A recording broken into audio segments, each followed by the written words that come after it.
Back in the early 1990s, I was a kid, around 13 at the time of this incident, and I used to stay at my grandparents' house a lot, out in a rural area in southeastern Arkansas. When I say very rural, I mean that it was a series of networked dirt roads to get out to their house.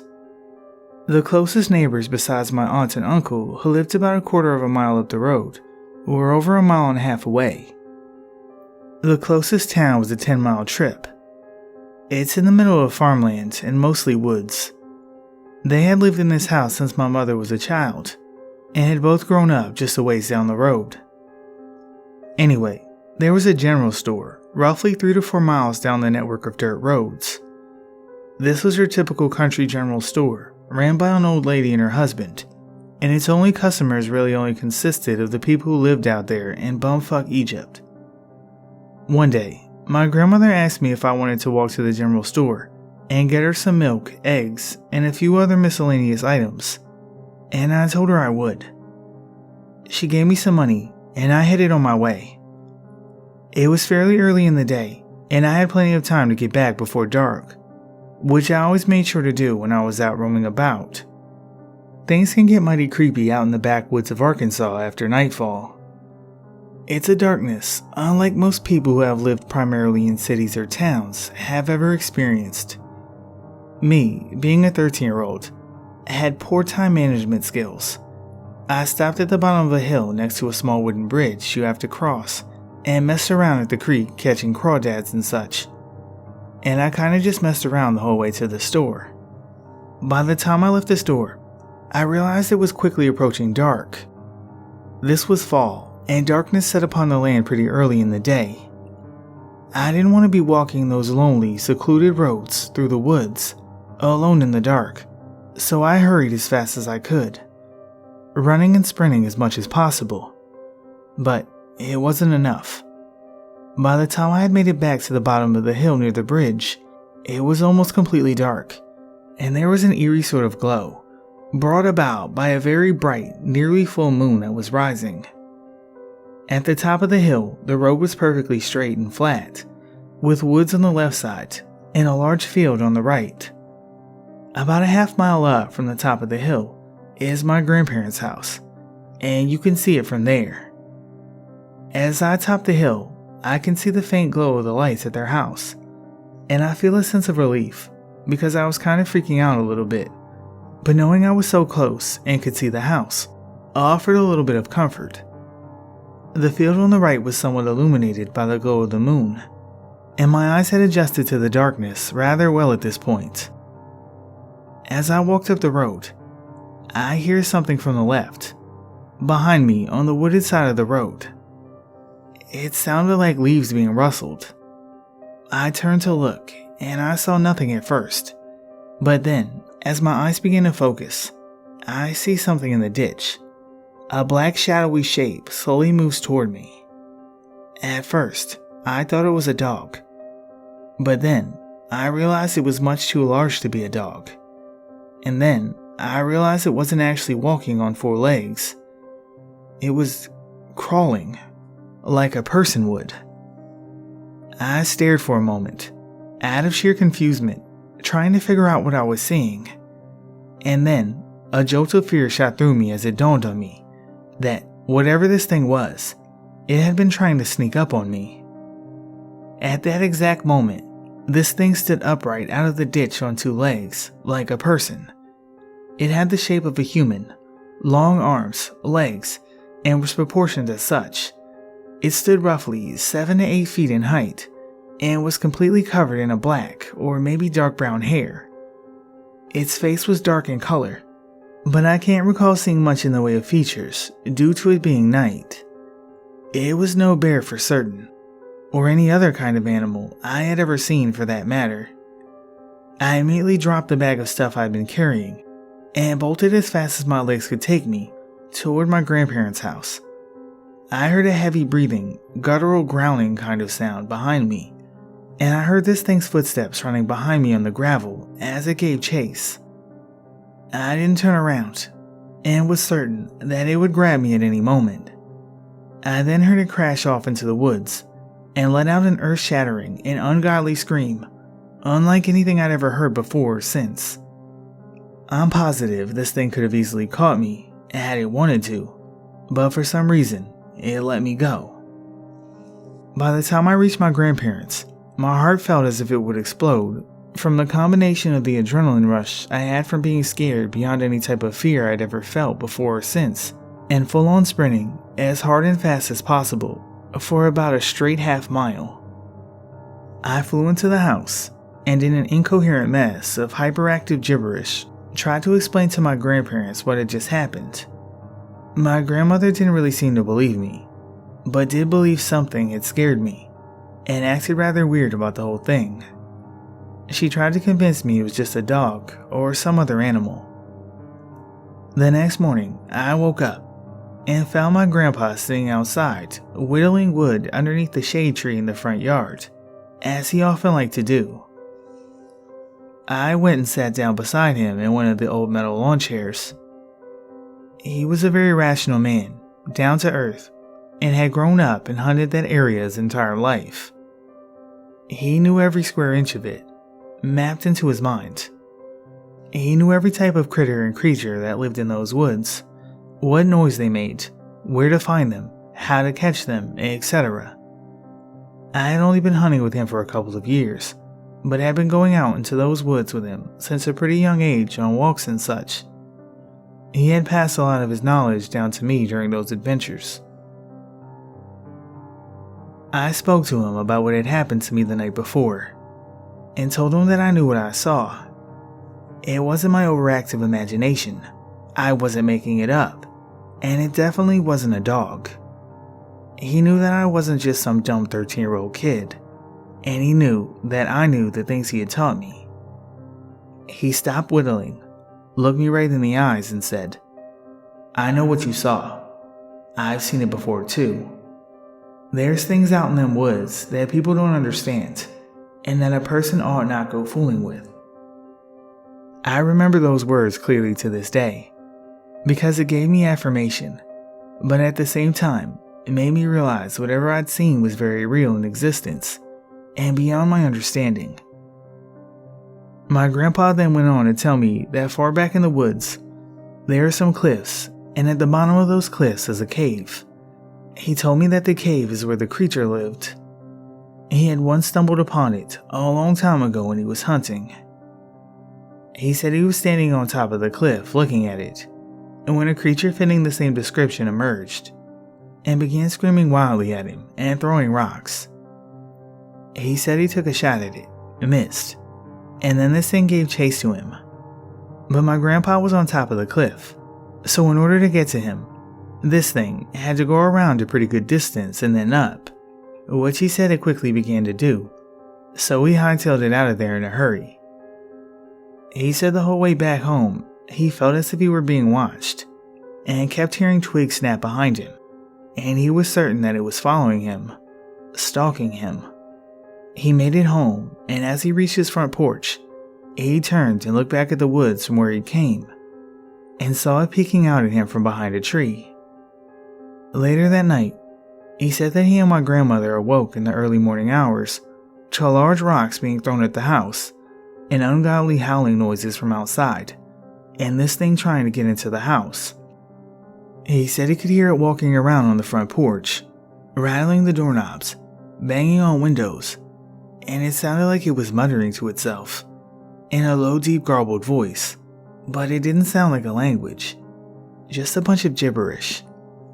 After a while, the thing went back to throwing some more rocks and howling, so my grandpa grabbed his shotgun and fired it out the front door a few times into the darkness, in the direction of the howling, and said he heard it run back into the woods. He didn't know if he did it or not. He said that was the last he'd ever seen or heard from it, but over the years, an occasional farmer's cow would be mutilated, or someone's hunting dog would go unexplainably missing, or someone would have a story about some strange creature they'd seen. He also said it scared my grandmother beyond words, and she absolutely has refused to ever talk about it, or even acknowledge that it happened, which explains her acting weird about it when I told her what happened to me. I know it's a pretty far-fetched story, and you can believe it or not. It makes no difference to me.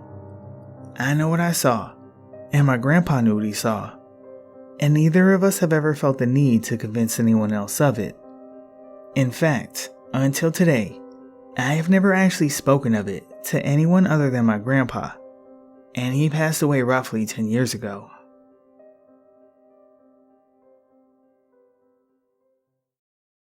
If anyone has ever driven in Alabama, then you know it can be a creepy state to drive through. I'm not sure where to start.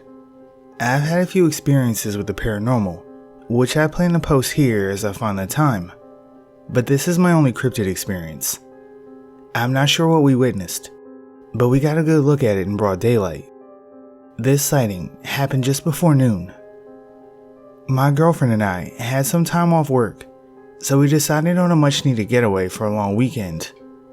This was early 2019, late January or early February, so it was pretty darn cold. That being said, if you know anything about the southern USA, it doesn't get that cold. This was just one of those rare days when it was 30 or 40 degrees Fahrenheit. I'm just trying to compile all the events surrounding the sighting, so bear with me here. We were on a highway in a swampy area. I have no idea the exact location, but I can say it was southern Alabama and close to Mississippi. There were lots of bridges. I wish we could have gotten pics, but the car was moving around 60 miles per hour when it happened. My girlfriend cries out for me to look, and I turn my head to get a glimpse of a grotesque-looking creature. This thing was hunched down on all fours, possibly eating something. This all happened so fast, but I slow down and get a better look. All of a sudden, the thing stands on two legs and has a humanoid figure, all except the head.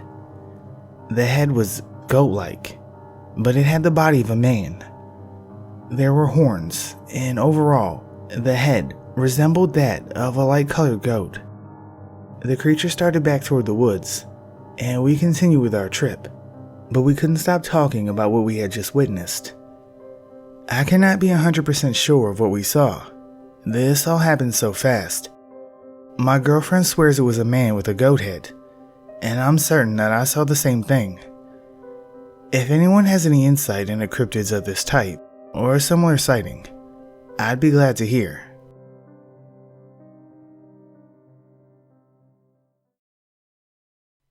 I figured this might be the place to post this. It's been almost 10 years, and I still have no idea what this was.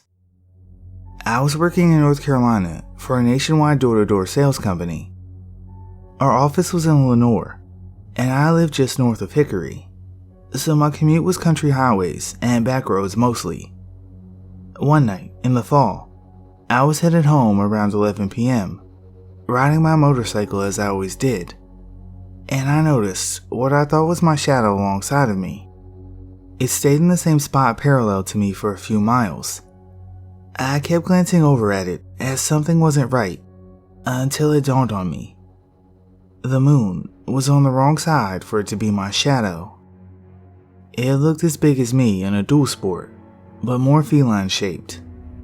I turned off a side road to head home, and didn't see it anymore that night. The next night, about the same time, riding home through the same wooded stretch of highway, I saw the same shadow. This time, no moon as the sky is overcast. I was thinking that this wasn't normal and I sped up. It kept pace with me. When I get to my turn, I make the right-hand turn and watch it cross the highway with me. It looked solid black. I would say it was built more like a large breed bull than feline, but the size of a lion or tiger. I noped the hell out of that area and got home faster than usual, and never saw it again. I asked around to coworkers and customers about any local tribal legends or stories, but no one had heard anything like it. Any ideas? This was early autumn, just east of Lenore, North Carolina, which is northeast of Asheville, maybe 45 minutes to an hour. I've seen unexplainable things before and since, but this one just had an uneasy feeling about it. Thanks for listening.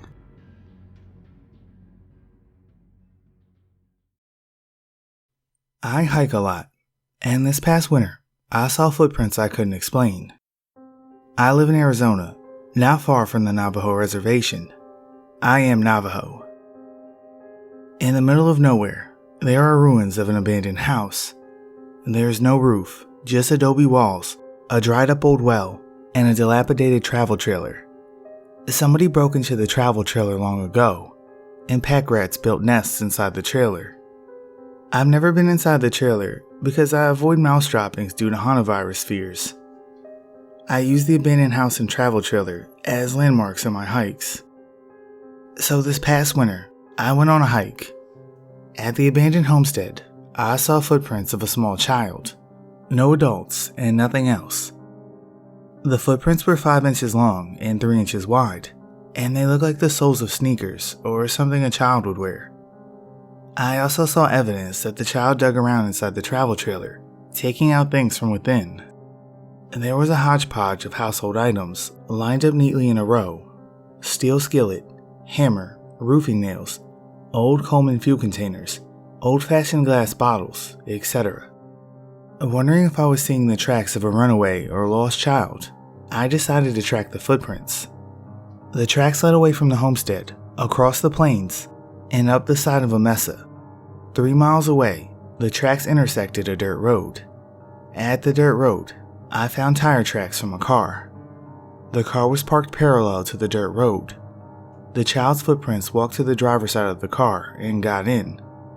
The car tracks then did a 3-point turn and headed back in the opposite direction. Confused about the tracks, I visited my elder. I relayed my story, and my elder offered an explanation. He told me that I tracked a skinwalker. He also told me they have the ability to make their bodies and footprints small. He told me a story of how the magic works. He said the skinwalker was probably looking for something of value inside the ruins.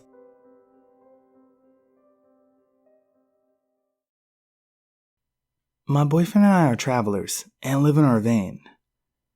I am from upstate New York and he's from Manhattan. I've been living like this for over 5 years now, and I've seen a lot. One of the best parts about this lifestyle is the people you get to meet from all walks of life all over the world. Needless to say, we have had a lot of exposure to different people, and we aren't easily scared by strange behavior or differences.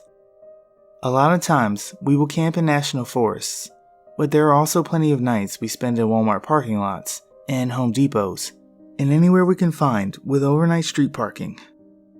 The latter has brought us to some sketchy areas, where other homeless people camp in bum camps and whatnot, and obviously hardcore drug use in some of these areas is a real thing. With that being said, a few weeks ago, we were kicking it in Denver, and went downtown to the Rhino District, off of Larimar, I believe, and we're looking at the murals and street art and taking pictures, and generally just chilling. It was almost midnight, and we ended up in an alley behind an old Catholic church when we saw the feet in blankets of someone sleeping in the doorway. Now, as another person on the street, even though I don't live the exact same lifestyle as people who have to sleep super public like that, I still empathize as much as possible and try to give them respect and privacy. Like, I don't grill them while they're laying there, because I can imagine how uncomfortable and demeaning that would be to wake up to. So as we begin to pass this person, I keep in the forefront of my mind not to stare, and I prepare myself that they might be asleep or they might be awake and looking at us, and not to get startled. This person was laying in a maybe 3-foot indent in front of an entrance to an old factory behind this Catholic church. No matter how prepared I try to get myself, and no matter how much exposure I have to other people on the street, I could not help but get a surge of adrenaline and fear when we passed by this lady. As we got closer, I glanced over and she was sitting up, slouched in the corner, looking right at us.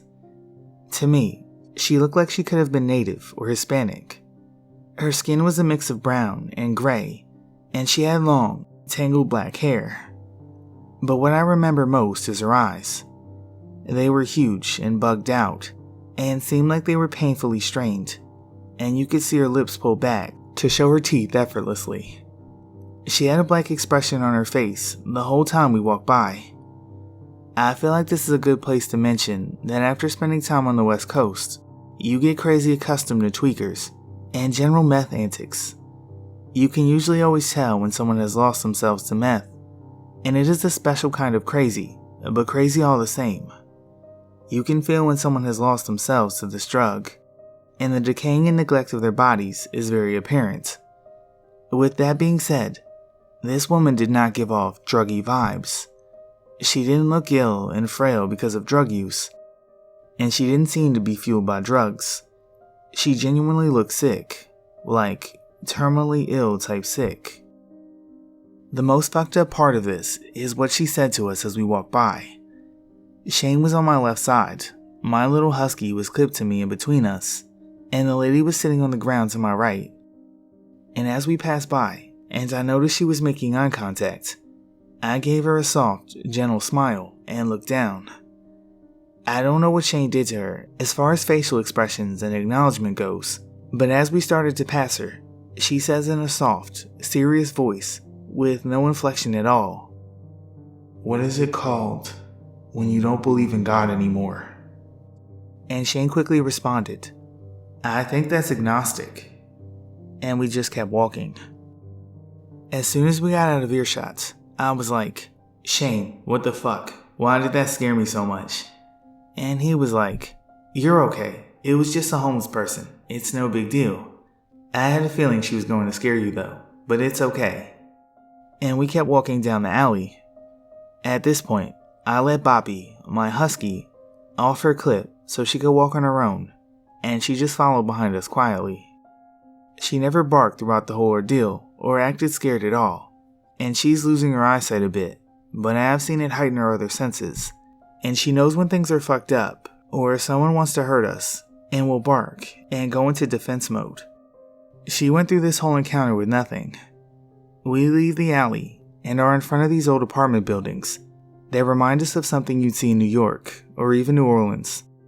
Totally project looking, almost shotgun houses, and completely out of place for gentrified ass Denver.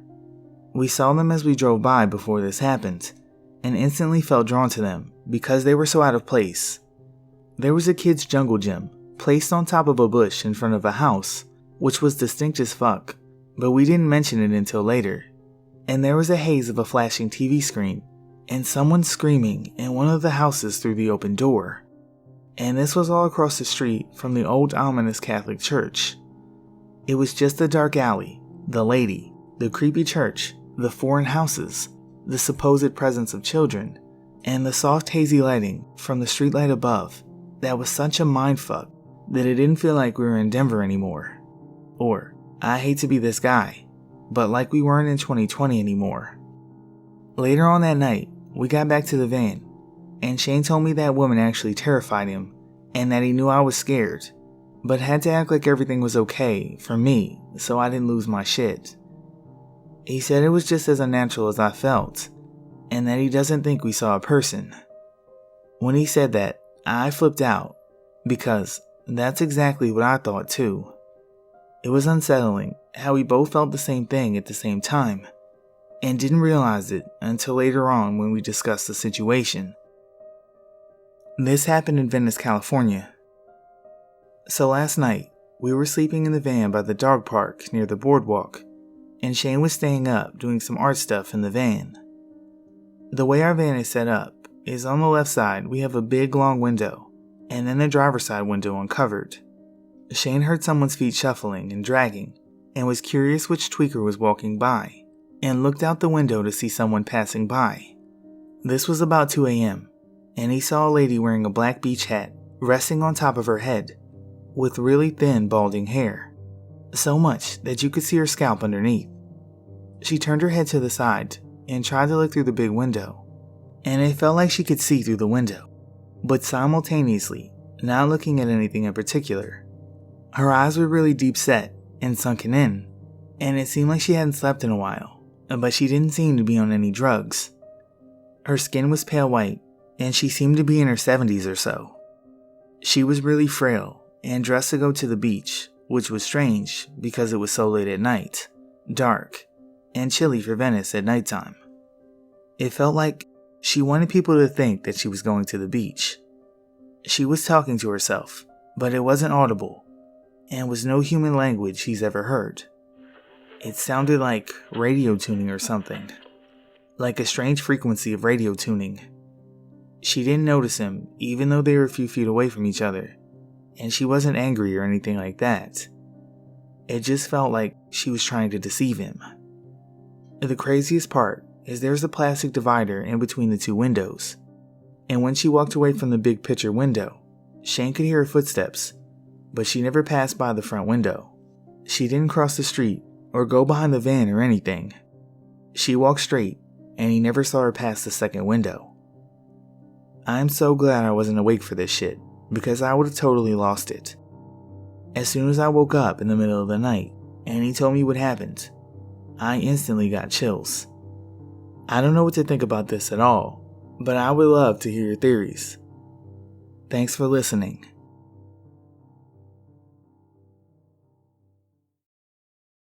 This story is definitely going to be hard to believe, but it's 100% true. It's a story that I've told very few people in real life, because I know how crazy it sounds. I know people here have had weird experiences too, and a lot of you know more about folklore and entities than I do. Hopefully, some of you can help explain what I saw. I'd love to hear your theories. This occurred when I was 11 or 12. I'm 28 now, and I was staying the night at my friend Danny's house, who lived just a few houses down from mine. There was a large pond behind our neighborhood, and we spent a lot of time there growing up. We go fishing, ride bikes, explore the small forest, etc. But we really enjoyed catching turtles and tree frogs. It might sound weird, but what can I say? We had somewhat of an obsession with reptiles and amphibians. Another thing I should note is that there's an old Native American trail that went through the backyards on our street. It wasn't the Trail of Tears, but it was related to it in some way. I don't really remember. Back to the story. I was up late playing video games with Danny, and after a while, we wanted to do something else. It was close to midnight, but we decided to go out and try catching some tree frogs. A family that lived in a nearby house had gone on vacation, and they had a perfect backyard for catching frogs. We hopped their fence and started exploring. Almost immediately, I started getting a weird feeling. I had the feeling we were being watched, or something was nearby, and there was this odd energy in the air. I don't really know how to explain it, but something just felt off. I remember feeling afraid, but I had no reason to be. We had done this kind of thing many times before, and it never inspired fear. About 10 minutes in, we thought we could hear the frog saying "help me" in a croaky, froggy voice, over and over again. The weird thing was, we couldn't see any tree frogs with our flashlights, and the yard wasn't that big. They started chanting in unison, and that made it much louder. Feeling more than a little creeped out, we bolted out of there and back to the street.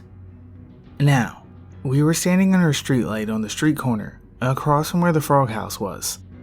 I looked up at the light and noticed at least 15 dragonflies attached to each other like a human centipede. They were all doing a spiraling motion as they flew closer and closer to the light.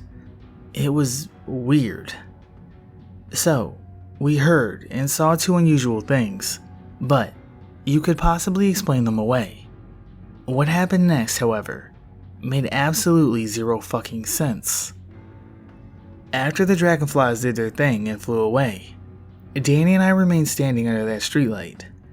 We began talking about the strangeness of the frogs in particular. We both heard them croaking the same phrase, and we were pretty much just saying what the fuck was that about. At some point during the conversation, I was instantly overcome with the most intense adrenaline rush that I've ever had in my life. That feeling of fear without a source while at the frog house was back, but much, much stronger. It was like my fight or flight response was signaled for no reason. Once again, everything felt off, and it felt like there was an intense energy all around us, making the air heavy. I was terrified, and I found out later my buddy was feeling the same thing. I became as still as possible, listening intently to my surroundings. I didn't hear anything unusual, but I suddenly began to feel drawn to look at the street behind me. I knew something was there. Whatever was behind me was the source of my fear, and it was putting out overwhelming energy with its presence alone. I hesitantly turned around and looked. A side note, I have full-body goosebumps just recalling this.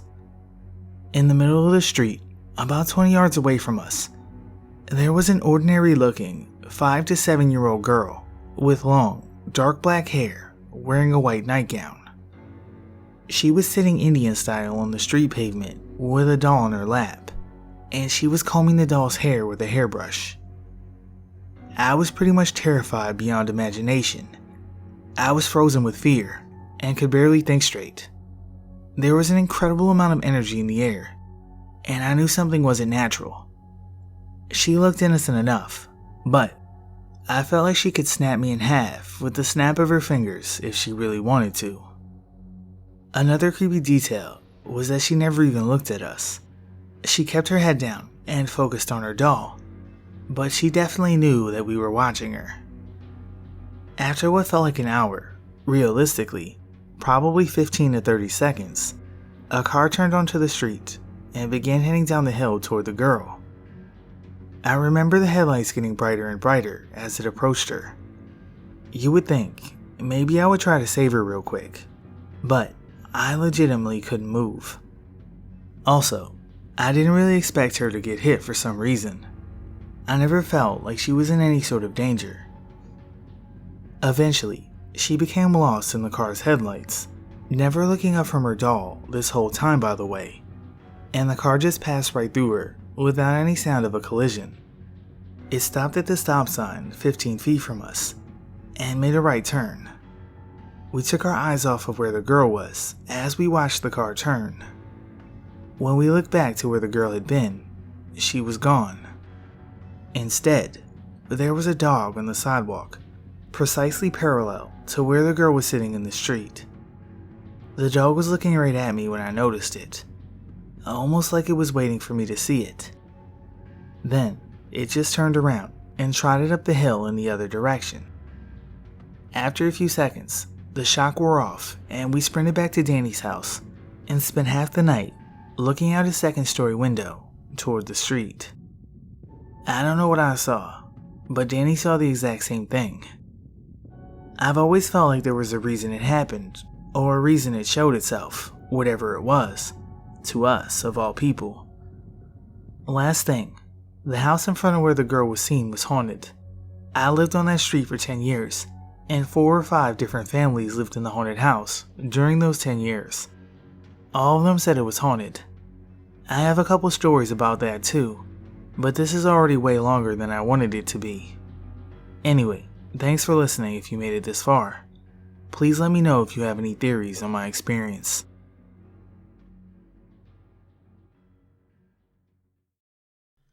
I worked as a bartender for about 5 years. I would usually get out around 3 a.m., 4 a.m. on weekends. One bar I worked at was next to a small portion of the Pine Barrens in New Jersey. It was a Saturday night. Some of my friends would usually hang out with me at the bar until I got out. We were all talking, and I was moving some just clean glasses around. I randomly looked outside and saw 2 red dots in the woods, about maybe 4 inches apart from each other, but evenly leveled. So I'm staring at these things thinking, what the heck are those? When all of a sudden, the 2 dots rose up about 7 feet in the air, and I could see that they were probably eyes, because I saw a silhouette shape of something crouching underneath them when it suddenly stood tall. It was blacker than the darkness around it in the woods, so it was the darkest thing I've ever seen. Suddenly, it turned to its left and started walking further into the woods. Of course, none of my friends saw it. I didn't have time to point it out, so they don't believe me. But I know what I saw. I really, fervently, don't believe in the Jersey Devil. After this encounter, I remember my 7th grade science teacher told me about actually someone interacting with a Bigfoot-esque creature in South Jersey. I also read some stories similar to mine in an issue of Weird New Jersey magazine, taking place on Delsea Drive, on a stretch of about 50 miles. They had reported red eyes as well.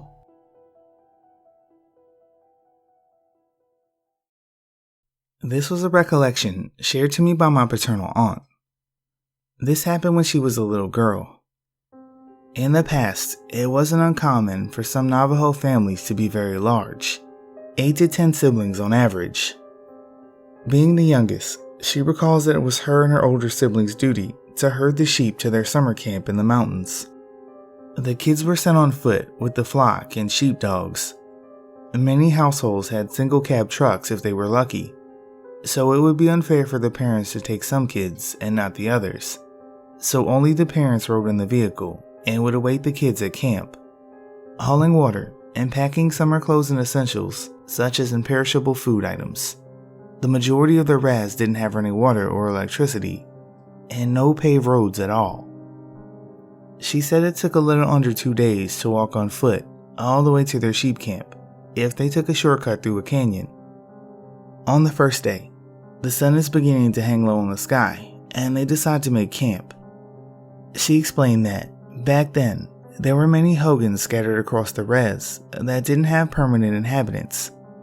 They were built with the same intentions as the reasoning behind hunters' cabins, to temporarily provide shelter for hunters, or in this case, sheep herders.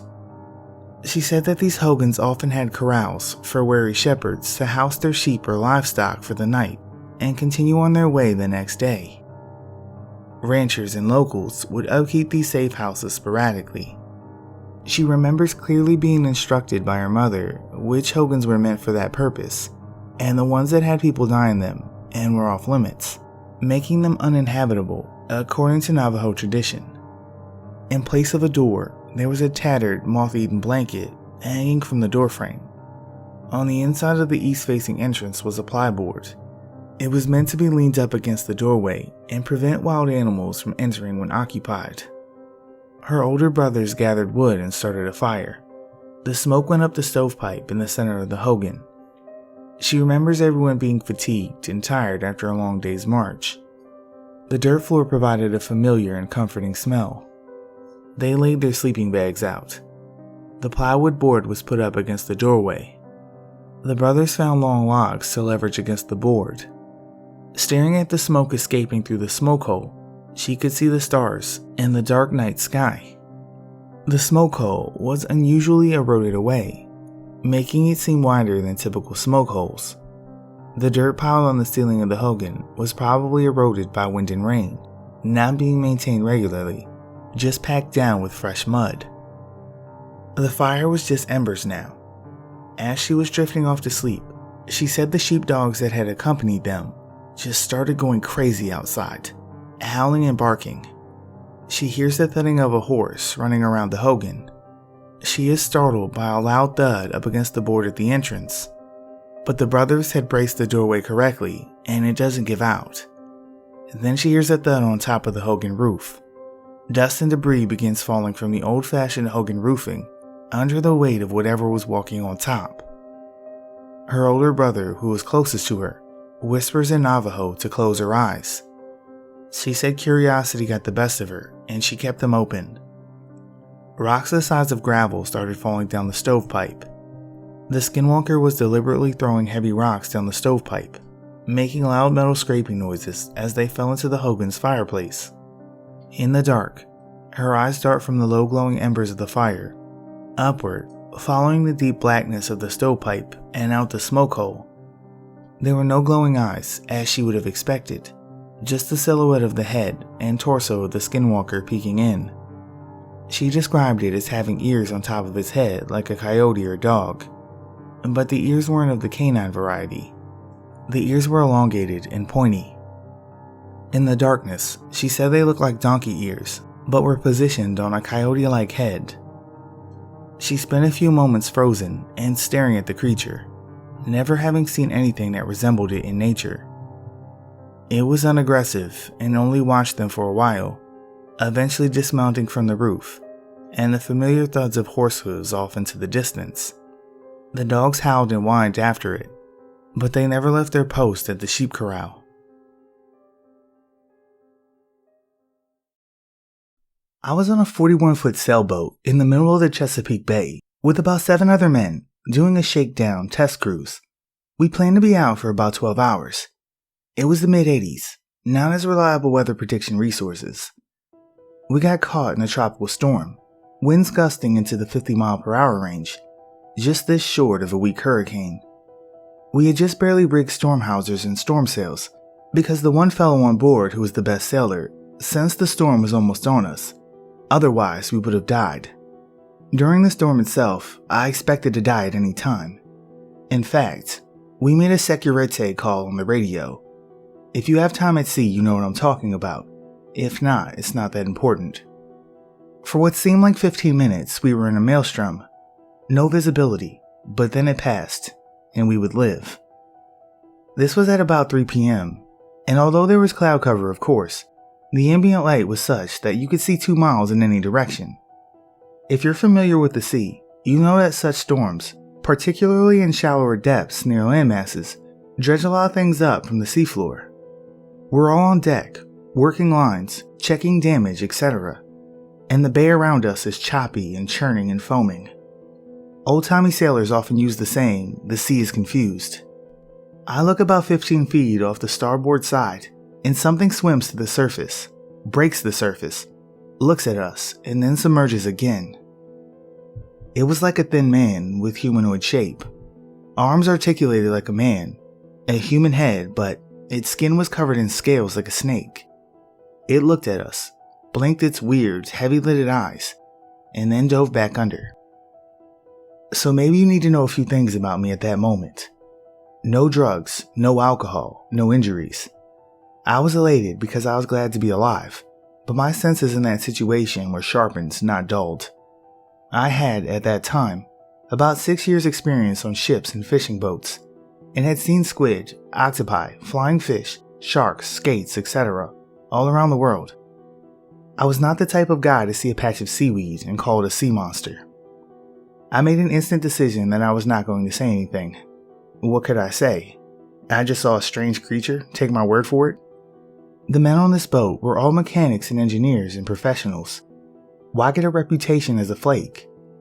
At the time, it was important for each of us to get a D-skipper or OOD qualifications, and saying something like that would be frowned upon.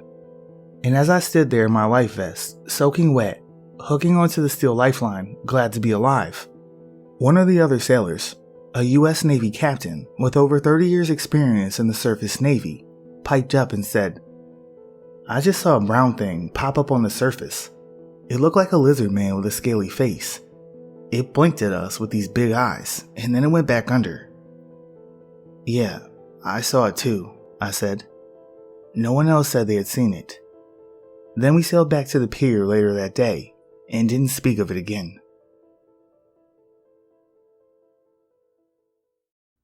First and foremost, I have to say that I don't care if you believe this or not. This is not a campfire tale, but a true story based on 2 encounters I've had during my lifetime with the creature known as Dogman. I won't disclose the location, but I will say, I've lived in Middle Tennessee since I was born in 1986. I've heard thousands of different stories and lore about the land that we lived on and surrounding areas. Ever since I can remember, I've been roaming and exploring the woods that surround our property since I was 8 years old. And I've had 2 encounters with this creature. Once when I was 14, and once, this year, 2020, at age 34. During my first encounter, I was walking with a friend. We'll refer to him as Ronnie. Ronnie was 3 years older than me at the time. I was 14, he was 17. We knew the woods surrounding my property like the backs of our hands. We had been squirrel hunting for many years back there, along with just roaming and exploring. Ronnie had been telling me stories about demon deer. I figured that he was just attempting to scare me while we were deep in the woods. Coincidentally enough, when the wind stopped blowing, we noticed that there were no noises. No insects chirping, no birds tweeting, or squirrels barking. Just dead, eerie silence. In all my experiences in the woods, this gave me the sense that we were close to a big predator. Honestly, the biggest game that could possibly be in this area is a big-ass white-tailed buck. I mean, maybe a black bear, but those are way more common in eastern Tennessee. There was an instant where Ronnie and I heard what sounded like a woman screaming while she was being murdered, which we later wrote off as maybe a bobcat or something. We both started looking around to get a sense of the surrounding environment. After a few minutes of no wind and no noises, the tops of the trees west of our location started to sway. As we listened, you could hear this noise every time this thing jumped from one tree to the other. The trees were swinging, groaning, and popping under the momentum of this thing's weight as it launched itself from one to the other. To be honest, I have no clue what the intentions of this thing was. I'm not sure if it was trying to intimidate us, get our attention, or maybe just get a closer look at us. But Ronnie and I were not waiting around for this thing to jump to a tree above our heads, so we sprinted out of the thicker brush, stumbling onto an old logging trail. We could hear this thing following us by the sound of the trees again snapping and popping, as this thing was now swinging on the trees that were literally 20 feet away. We were so terrified, because there should have been nothing in those woods with the ability to swing and launch itself from tree to tree, moving like that. At the time, I hadn't even gotten a glimpse of whatever was swinging on top of the trees and sounding like a 600-pound wood-roaming gorilla. We didn't stop to look, we just ran. We bolted down the old logging trail, all the way back to the road, and down Ronnie's dad's driveway and into his house. We never spoke a word of it to anyone. Hell, we didn't even see it. What would we even say? Fast forward 20 years.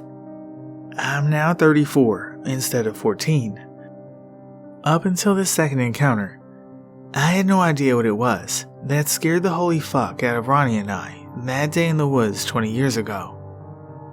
The current date is August 14th, 2020.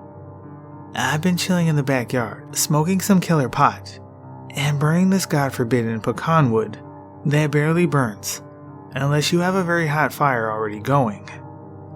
The fire pit sits about 15 feet from the edge of the tree line. Now, I know what you're thinking. Oh man, you were smoking pot. You probably hallucinated this. I've never hallucinated while smoking marijuana, and I'm a psychedelic advocate. I've dropped LSD numerous times, along with smoking DMT and MDMT, and never, while even on psychedelics, have I ever seen anything close to this. As I'm relaxing by the fire out back, I hear a loud pop. I instantly snap my head up to look in the direction that the branch-breaking noise came from.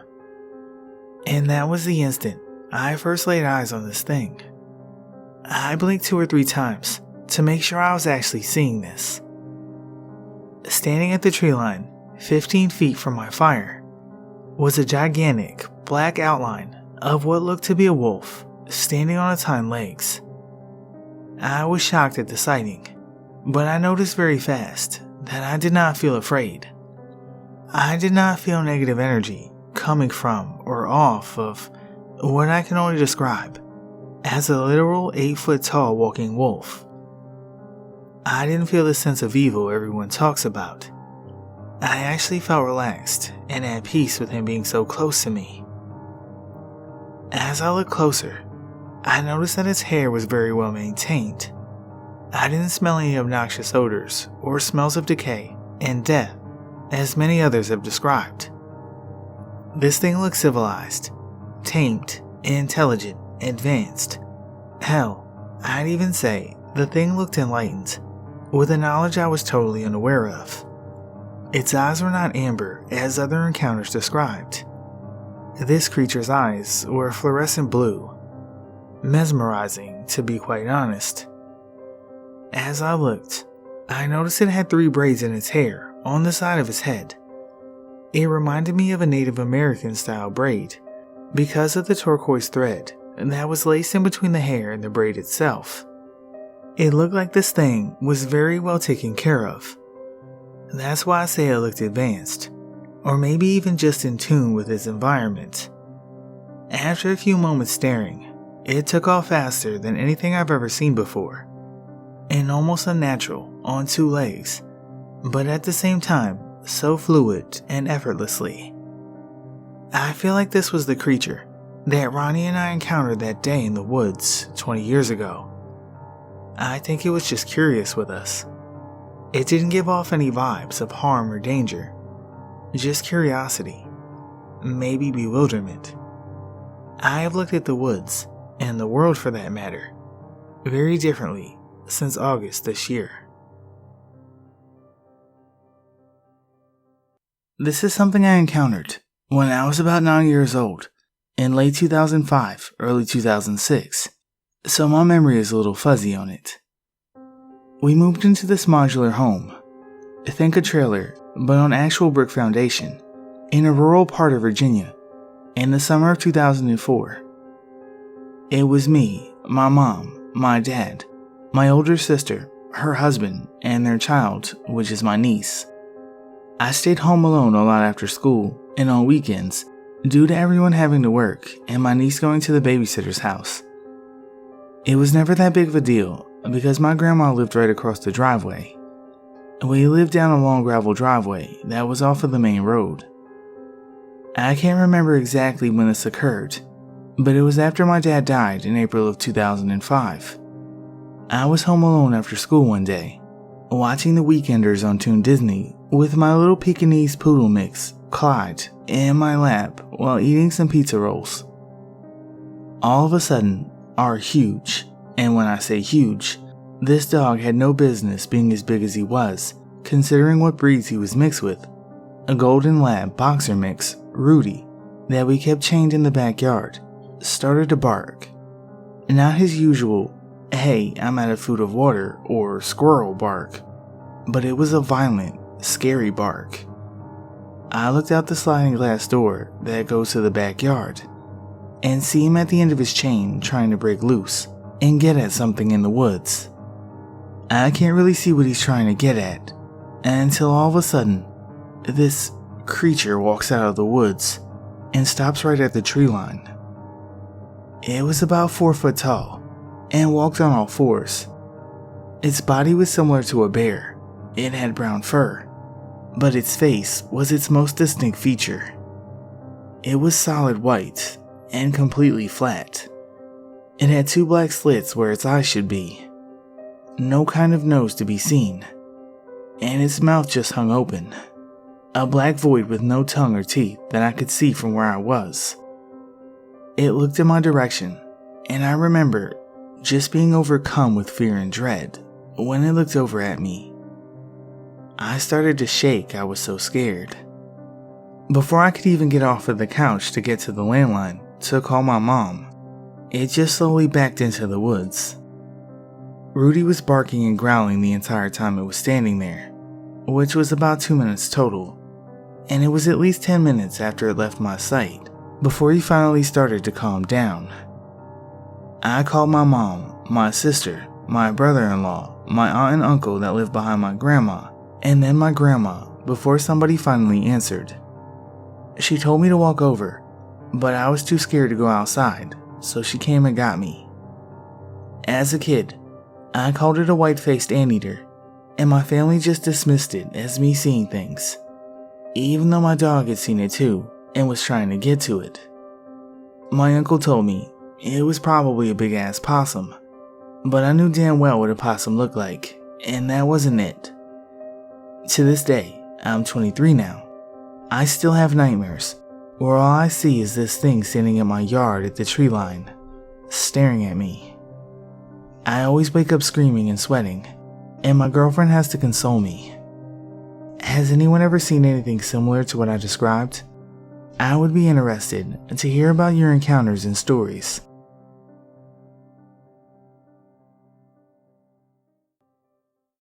I swear that there is some form of wolfman, dogman, werewolf, shapeshifter, skinwalker, whatever you want to call it, living in my home province.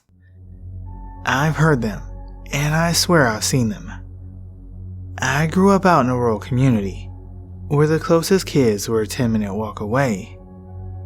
We always had wildlife living in our backyard, from bears to coyotes, owls, foxes, even skunks and porcupines. I was very familiar, as my father was a hunter and taught us the sounds and tracks and even the awful smells of the life around us. I'm 20 now and live in a large town on the outskirts of the city. I remember the first signs starting around the age of 14 or 15. I would be trying to sleep with my window open at night during the summer, and I would hear these mutilated howls. Howls I've never heard the likes of before, which would terrify me into slamming shut my window, closing my blinds, and locking what I could around the home. I would spend time outdoors or walking home from the bus stop and see massive paw prints or sometimes barefoot human prints on the sandy gravel road. There were these moments of awful stench. My mother would always claim it to be just the coons in the compost bins again, but there was no way on earth that that's what it was. I began to spend less and less time out there due to feeling watched and unsafe. I didn't know what else to do. My dad left my mom, and my stepfather was a city man who thought I was simply scared to be out there because I'm a girl. There was one event 3 years ago when I was 17. We had a family friend who had a camp 40 minutes out into the middle of nowhere. And of course, being myself, I wanted to go and hang out with all my friends near my age. So we went. No cell service, no plumbing. All electricity was solar powered, outhouse, and all camp on a lake. None of my friends were there, and all the adults went down 3 camps off for drinks, and I was stuck with all the kids 13 and under. Free babysitting, am I right? Anyway, to the point. I had settled in and was reading a book with my flashlight while the kids were watching a movie on their tablet. What's the point of camping if you're on electronics? When I heard the sound of someone in the driveway, of footsteps on the gravel, I got up from my book and went to see if it was one of the adults from the group. But as soon as I stuck my head out the door and noticed an awful rotten stench, the sound stopped and there was no one there. I swear I'd never felt so chilled as I did that night. The hair on my neck was raised, and I slammed the door shut loudly and locked it. That night, when the adults were back, we paired up to go to the outhouse before bed. Of course, myself and the family friend were the last 2 out there. I had done what I needed to do and was waiting for my friend. That's when the twig snapped and the chills were back. I saw movement. A large, dark, almost black, dog-like shape was off in the tree line. I froze. It was darting around, so fast, I wouldn't have believed the speed if I hadn't seen it myself. My friend came out of the outhouse, and the latch snapped my attention from it to her. She was concerned about how pale I was, but when I tried to point it out, it was gone. We went inside, and all throughout the night, I could hear howling and barks and sounds from outside. It reminded me of like when hyenas laugh. But every so often, there was an awful, deep choppy howl of a sound no coyote could make. It wasn't the scream of a dying rabbit or the laughter from a fox. It wasn't natural. It was twisted. I tell you this because about a month ago, I was out with my boyfriend for a light night drive along the coast, off a distance from the city. While he was driving and we were talking, we both saw something massive. It was dark, almost black in color, dog-like in structure, and there was an awful, unforgettable smell in the air. We both were shouting and sped off away from it. I convinced him it was just a black bear, but there was no way. It was far too large and thin for a bear in the late summer. I know it was that thing, but anytime I tell someone about it, I'm told that I'm crazy. I'm just hearing coyotes, as we don't have wolves in our province. Should I be worried? Scared even? We live in a town close to the city. I wouldn't think it would follow us here, but I can't help but feel anxious. Am I crazy? What the hell is that thing?